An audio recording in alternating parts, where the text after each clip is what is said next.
Okay, so let's start the recording concept.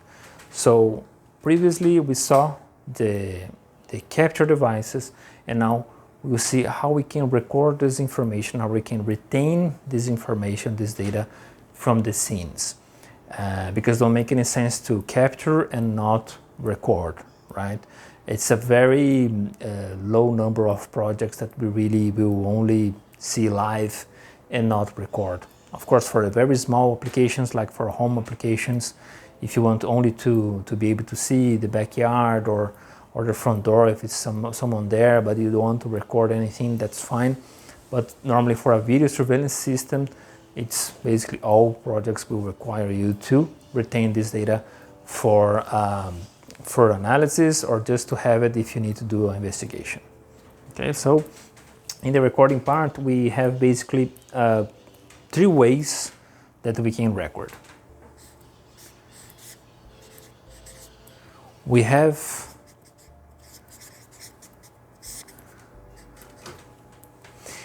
something called edge recording. These type of recordings are normally used in home installations where we have a standalone Wi-Fi camera recording there on its own, and sometimes pushing clips to the cloud, motion detection clips.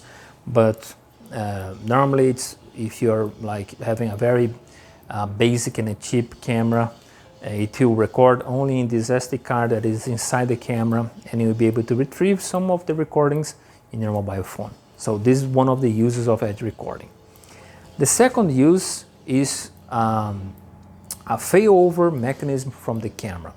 So for enterprise systems or even on a high SMB, small and medium market business, we have some cameras that will be able to detect if you have a network issue with the NVR, and when it's detected, the camera will start to record this in the same mode that is set in the NVR. We will see in the next part, but it will be able to detect this connection loss, and it will start to record in the SD card.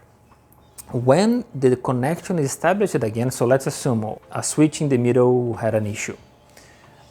So the camera started recording locally in the SD card, and when the connection is established again, the issue is fixed, the camera will send these clips through the network to the NVR. The NVR will incorporate on its timeline, and it looks like nothing happened on this event. So that's very useful, but not all cameras have this feature. Okay, the other type of recording is using NVRs or DVRs. So this is the most traditional way to record. We'll see the different types. So the camera connection go to this device here, and then we have different types of NVRs and DVRs that will be able to record the video. And then we have the cloud. And this can be combined. The cloud not necessarily is an independent solution in this scenario, but can be a specific type. We have cameras that records directly to the cloud, cameras that use the SD card to record and the continuous recording and send only the motion clips to the cloud. We have NVRs that can send motion detection to the cloud, motion detection clips to the cloud, or we have like a mix, but it will be a different type of solution because it's not locally and need to be sent to the cloud, all the images. Okay, so let's now expand this part of NVRs and DVRs and talk about this. So the first type, the most old one, the legacy stuff, is the DVRs. So it's digital video recorder, and this type of DVRs, we have all the camera cables going physically to the NVR, to the DVR, to the back of the NVR. So we have the ports like this one. This is an encoder but basically that's the same port. So all the camera cables needs to go to its cabinet and plug in the DVR.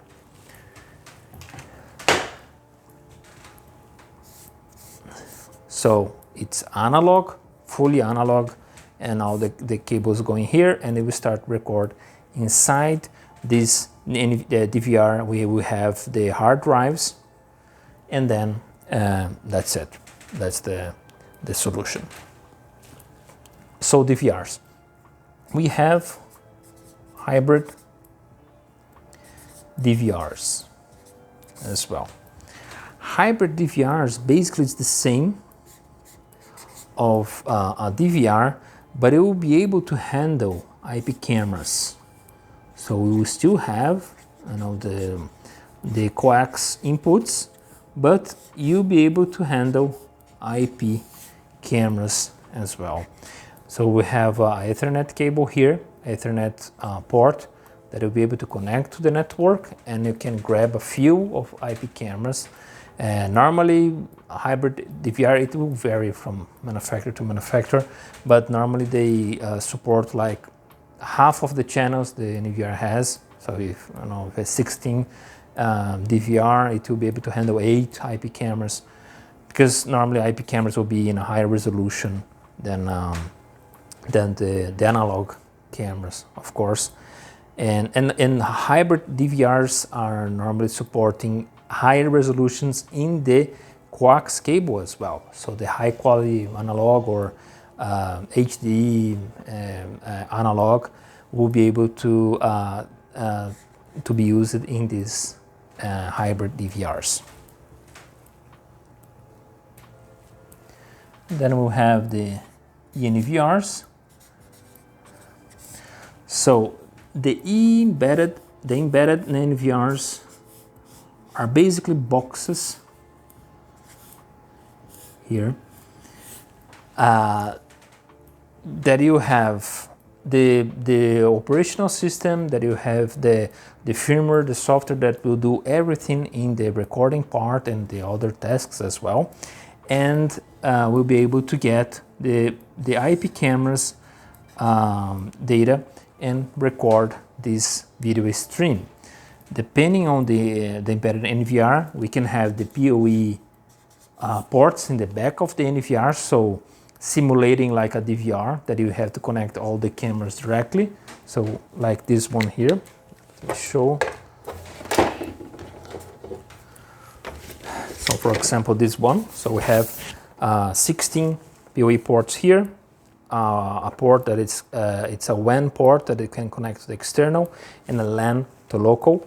So here in this case we can connect a camera in each port here, and it will be assigned to a channel.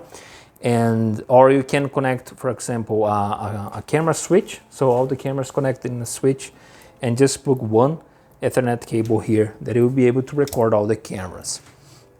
So this is an embedded NVR. We have everything here on this box.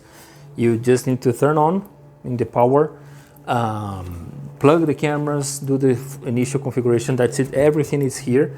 And if you need to monitor or do the playback and etc., it's all here in just one box.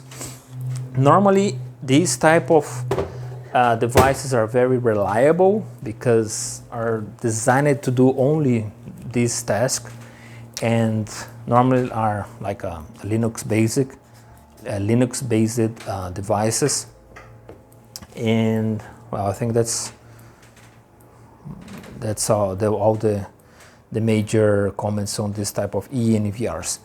And we have NVRs that can be software or like a server type. So these type of NVRs, so this is like this embedded NVR. You can put it in a hack. It can be, we have hack mounts for this type of NVRs, but normally it's not designed for enterprise installations and etc.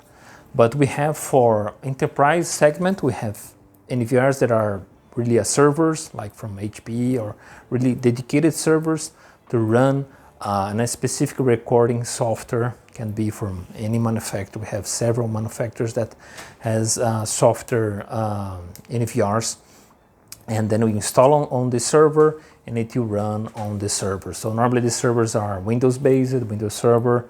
It will depend on each solution, and you can cascade this. You can have like child parent structure, and it's more like an expensive solution but more reliable for an enterprise project.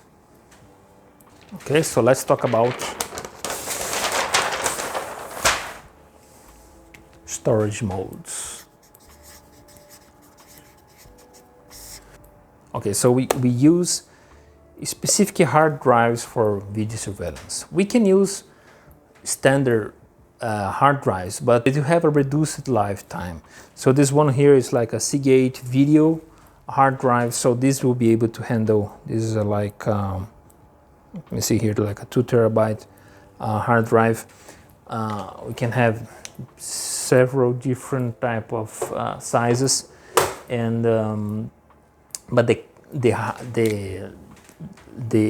hard drive class is very important for your project. So one important thing is some installers use like an SSD hard drive, which is totally a no-go for this type of installations, because it will be continuously recording, deleting, and this type of operation is not the optimal operation for an SSD like hard drive. Of course, if it can be used, if it's like a server class only, it can be used for the operational system and for the recording software itself being installed on this hard drive.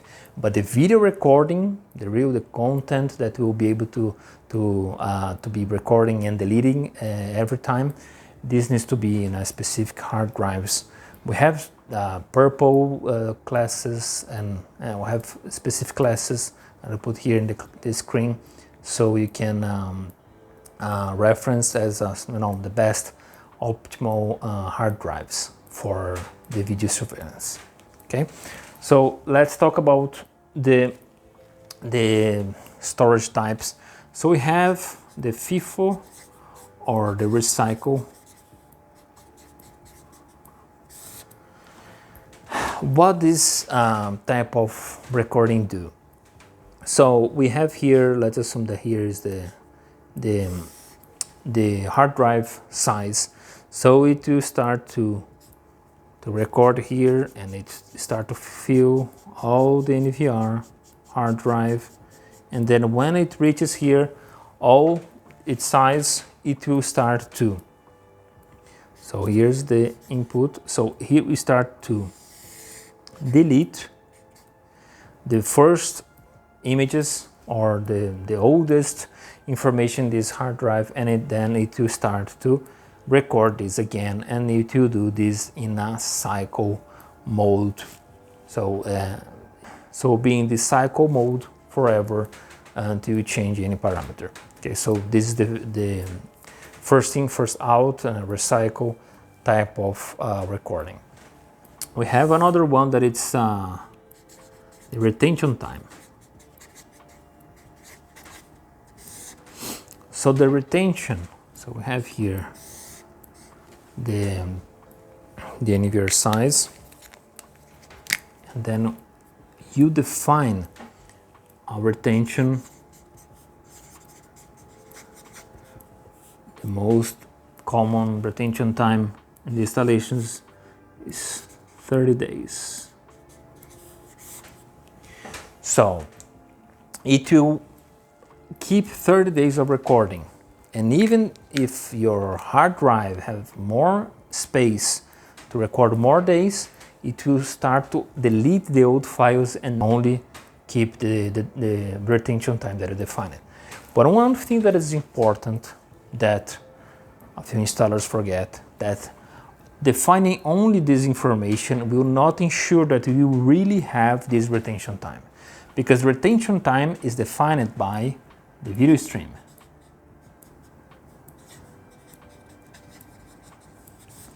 The video stream is the combination, the sum of all the bit rates of all the channels. We will be able to calculate how much storage you need, like for example, for 1 day and for 1 week and for 1 month, and then have this information here. So let's assume your calculation based on the average movement in the scenes that you have in the installation, you require 7 terabytes of hard drive, and you buy like 10 terabytes, right? So 7 will be a little bit here, okay? When you define the retention time 30 days and you calculate, okay, it will be about 7 terabytes these 30 days, but you have a fluctuation on this calculation. Okay, sometimes you can have like a fog or rainy day that you have more noise in the image, more movement, more, it's like a peak. So you can have like a fluctuation between having a few months 6 terabytes or sometimes 8, and fluctuate between these 7 and the 6 and 8. And this is good because you still have a buffer here that you will be able to be sure that you will still have your 30 days here. Okay, so in this way you will record always the 30 days and then start to delete the old ones, and always keeping a safety buffer. And this is good to really have a safety space, but it's good for the hard drive health as well, to not fill 100% of the hard drive. So it's a good option. And the last one is the stop mode. The stop mode is we still have this option in a few embedded NVRs, and basically what it does, it is basically stop recording when it fills the hard drive. It's used in very specific installations, in very specific applications that you want to record, and you don't want to lose anything prior someone evaluate if needs to export something, etc. So it's not like often used, but it's a mode that we have. So it will start, and then when we fill the hard drive, it will stop the recording. And when it stops, it can raise a flag, it can raise an event, and then the monitoring team will do the actions needed on this NVR. These were the storage modes that we have. We have now a few recording types.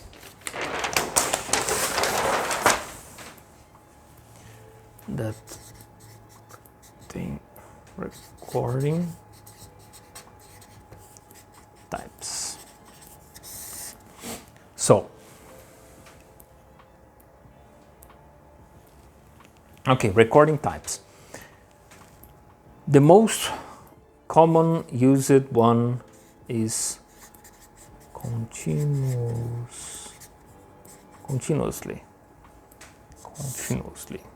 So this is our 24/7. This means that once it's connected, it will record all the time non-stop until it's recycled. So you guys know the process. So this is a mode. Another mode is by event. And when we say event, we can explode here in lots of type of events. We have motion detection. So the standard motion detection will identify a group of pixels changing from the scene, from the static scene that it's pre-analyzed from the camera. So when it detects this group of pixels moving around the scene, it will raise an event, and then with this event you can trigger a recording. And you can trigger a recording in a specific amount of seconds or minutes, depending on your model, recorder model. This type of event was used for several years, but the problem with the motion detection, the standard motion detection, is the number of false alarms, false events, because it can be triggered by a tree moving its leaves, the shadows, shadows moving around the scene, light changes, we have like a sunny day and a cloud appears, and to be a little bit darker can trigger the motion. So we have new ways to detect motion type of events, and it's the smart motion detection. So this type of event, it's powered by AI normally, and it will detect person, car, or any other object. You can have a motion detecting other type of objects as well, but normally we use person and cars for the general monitoring systems. So if a person enters in the scene, if a person leaves the scene, if a car passes by the like a street in a specific time of the day or in the night, it will trigger a recording as well. At the temper, this temper event is if a camera is, so if someone put like a flashlight to the camera or try to spray something, block the image. So this analytic can trigger a recording, of course, not in the camera that is suffering the attack, but you can have other cameras that are pointing. So let's assume we have this camera here, and then we have this camera here, that is not in the schedule to record this time. But if some burglar goes here and block the view of this camera, you can trigger this camera to start recording, and capture who is doing this. So it's another type of event. We have other ones like intrusion detection. You can have the scene here, and you can draw a line or a shape. That is, so if someone pass through this shape or pass through this line, it will trigger as a intrusion detection. It can call as a fence alarm as well, depending on the manufacturer. You can have different ways to call this type of event. We have people counting events that can be a trigger for recording as well. So cameras pointing straight down through an entrance of a store or any other area, and can count heads basically, or other cameras that can count people passing through a line as well. So this type of events can be used to trigger a recording. Cars, let's try to draw here, car.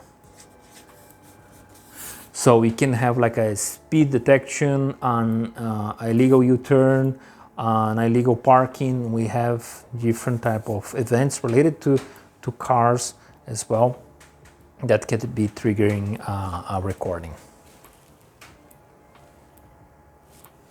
Okay, and the last part is alarm. We saw this in the other class.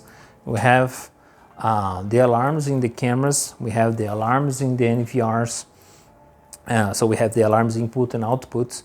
So in this case, it will be using the alarm inputs on the devices. So or in the cameras or in the recorder, and then this can trigger a recording. So let's assume a very low type of integration, low level type of integration with an intrusion system, an intrusion panel. If the intrusion panel is alarmed, it can close a contact, and this contact is connected to the NVR input 1, for example, and then it will start to record a specific region. So if close another input, it will start to record other region from on the installation. So we can do this type of triggers to start the recording. Okay, so let's now talk about the storage type, or the storage types by market, basically. So here for SMB, small and medium business, we have the standard way that we will record is in the NVR itself. So we have 1, 2, 4, 8 SATA port, SATA base here inside the NVR itself. So you plug the NVRs inside and it will record locally here in the NVR. This is one of the solutions that we have for recording, and for SMB we have some kind of SAT expanders that we have basically several slots, several bays here of hard drives, and then we connect through SATA, and this will expand the numbers of hard drives in this NVR, and the NVR will be able to record on these hard drives as well. So this is normally the solution for storage for an SMB class installation. I will not talk about like home installations when we're talking about independent cameras connected, so Wi-Fi cameras. We know that basically it's we are talking about cameras with edge recording, with cameras recording in the SD cards and pushing clips to the cloud. But here we are talking about a standard installation for professional installation that will be able to store here more content with this type of expanders. Okay, and in the enterprise market, we have we still have embedded NVRs for enterprise market, but it is kind of different type of NVRs, right? We have like a dual power supply, we have dual NIC that will be able to network interface card. We have like to be able to do like the load balance between them, and we can have the hot swap and RAID. So this type of NVRs, we have a few slots here that you can like swap the hard drives on the fly, so the recorder is working and for some reason one of the hard drives is failed. You know, it's raising an alarm that this hard drive is not working. So with RAID, I will not go too deep in the RAID, we will discuss this in another class, but this will ensure that the recording content will not be lost if one of the NVR hard drive fails. Not just one, but can be two, depending on the level, the number of you have, right? 0, 1, 2, we have different numbers that it will be able to tell you how much is protected against this type of situation. So with hot swap and RAID, we can swap the hard drives with a new one, working one, and the other hard drives will regenerate the information that was present in that faulty hard drive, and then you'll have your system back again, working as before. Okay, so this is the mid-enterprise type of solutions. But after this hot swap and RAID, we'll have the in the most used architecture, we have here the servers.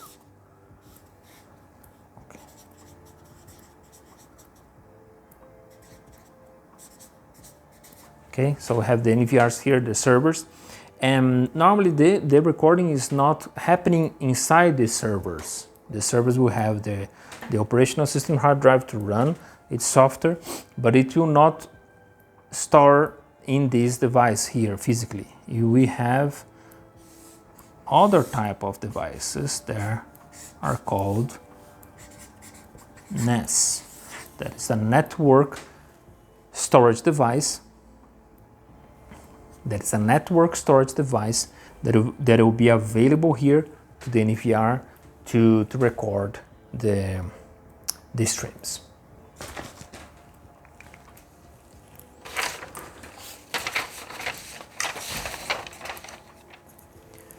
Okay, so in this part we saw an overview about the recording part, how important it is to the system, and what are the different type of recording mechanisms and components on this part of the video system.